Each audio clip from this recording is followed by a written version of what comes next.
Assalamualaikum warahmatullahi wabarakatuh. Perkenalkan, nama saya Hasnia dengan NIM 202051114 dengan jurusan Sistem Informasi. Baiklah, pada kali ini saya akan menjelaskan tentang komunikasi data. Yang pertama, pengertian komunikasi data. Menurut bahasa, komunikasi merupakan sebuah kata yang berasal dari bahasa Inggris, communication, sedangkan kata komunikasi sendiri secara etimologi berasal dari bahasa Latin, communis, yang berarti menjadi milik bersama atau berbagi. Sedangkan data berasal dari sebuah kata datum. Datum sendiri memiliki arti materi atau kumpulan fakta yang digunakan untuk kegiatan analisa. Yang kedua, menurut istilah, komunikasi data dalam jaringan merupakan sebuah pertukaran data antara dua perangkat yang perpindahannya melalui media transmisi tertentu. Media transmisi yang dapat digunakan salah satunya adalah kabel. Pada dasarnya, komunikasi data merupakan proses pengiriman informasi di antara dua titik menggunakan kode biner melewati saluran transmisi dan peralatan switching. Karakteristik dari komunikasi data. Yang pertama, pengiriman. Hal ini terlihat dari sistem yang harus mentransfer data ke tujuan yang telah ditentukan. Kemudian, data tersebut harus diterima oleh perangkat. Yang kedua, akurasi. Akurasi pada sistem ini harus memberikan data yang akurat. Kemudian, data tersebut akan diubah ke dalam transmisi. Setelah data sudah berubah, maka data akan meninggalkan sumber, dan data yang tidak dikoreksi sudah pasti tidak akan digunakan. Yang ketiga, ketepatan waktu. Berarti perangkat harus mengirimkan data akurat pada waktu yang tepat. Apabila waktu pengiriman terlambat, maka data tidak akan berguna. Hal ini semacam ini dapat disebut juga dengan pengiriman real time. Yang keempat, jitter. Jitter merupakan karakteristik komunikasi data yang mengarah pada variasi waktu. Kedatangan data sendiri lebih tepatnya mengacu pada keterlambatan yang tidak merata, sehingga akan menyebabkan kualitas data yang dihasilkan akan berbeda. Selanjutnya, komponen-komponen komunikasi data. Yang pertama, source.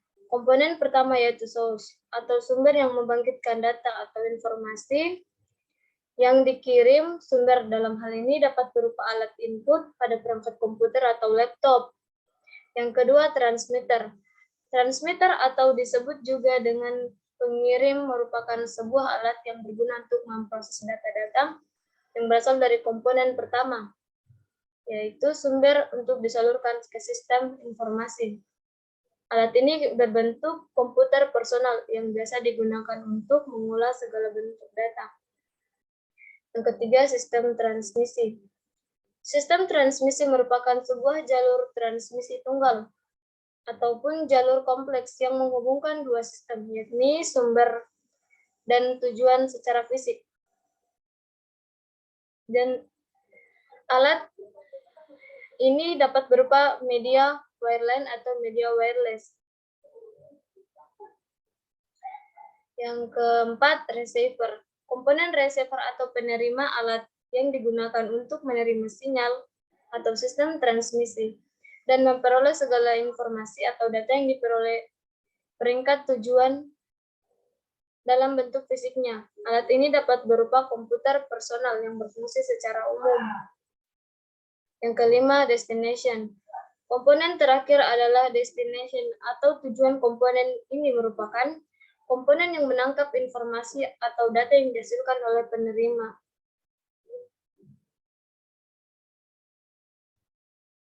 Selanjutnya, macam-macam komunikasi data. Komunikasi data melalui infrastruktur terestrial. Komunikasi data jenis ini merupakan pertukaran data yang menggunakan jaringan kabel atau nirkabel sebagai media transmisinya. Komunikasi data jenis ini menjadi jenis komunikasi data yang membutuhkan banyak biaya pada saat infrastrukturnya. Yang kedua, komunikasi data melalui satelit.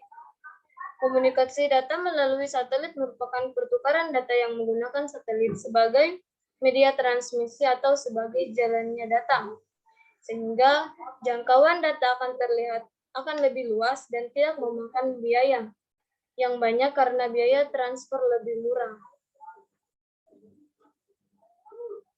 Bentuk-bentuk komunikasi data. Yang pertama, offline communication system. Bentuk komunikasi data ini merupakan sebuah sistem pengiriman data yang menggunakan fasilitas telekomunikasi sebagai medianya. Kemudian meneruskan data ke sumber pengolahan data. Terdapat alat yang digunakan pada komunikasi offline ini, yakni sebagai berikut. Yang pertama, komunikasi, yaitu alat yang dapat berupa telepon atau telegraf, atau yang biasa digunakan sehari-hari. Yang kedua, terminal, yaitu alat yang digunakan untuk mengirim atau menerima data jarak jauh yang menggunakan fasilitas telekomunikasi. Yang ketiga, modem, yaitu sebagai alat yang digunakan sebagai pengubah data. Yang kedua, online communication system. Bentuk komunikasi data merupakan sebuah sistem pengiriman data yang dikirim melalui terminal komputer dan dapat langsung diproses oleh komputer tersebut pada saat Anda membutuhkan. A. Real time, yaitu sebuah sistem pertukaran data yang memerlukan tingkat transaksi dengan kecepatan di atas rata-rata, atau lebih tepatnya kecepatannya tinggi. B. Batch processing, yaitu sebuah teknik pengolahan data yang digunakan dengan cara yang menumpuk data terlebih dahulu. Kemudian data tersebut akan dikelompokkan berdasarkan nama batch. Yang ketiga, time sharing system, yaitu salah satu teknik pemakaian secara online yang digunakan oleh beberapa user. Nah, yang terakhir, fungsi dan tujuan dari komunikasi data. Komunikasi data berfungsi untuk menyingkat waktu pengiriman data dalam jumlah besar tanpa suatu kesalahan. Selanjutnya, penggunaan sistem komputer atau peralatan pendukung sangat memungkinkan untuk digunakan pada jarak jauh. Dapat mendukung sistem manajemen dalam hal pengontrolan karena dapat menggunakan sistem komputer secara terpusat dan tersebar.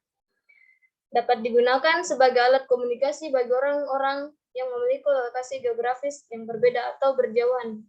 Mampu menyebarkan informasi dalam jumlah banyak dengan kecepatan mumpuni dan tanpa suatu kesalahan. Baiklah, demikian, terima kasih. Itu saja yang dapat saya paparkan. Assalamualaikum warahmatullahi wabarakatuh.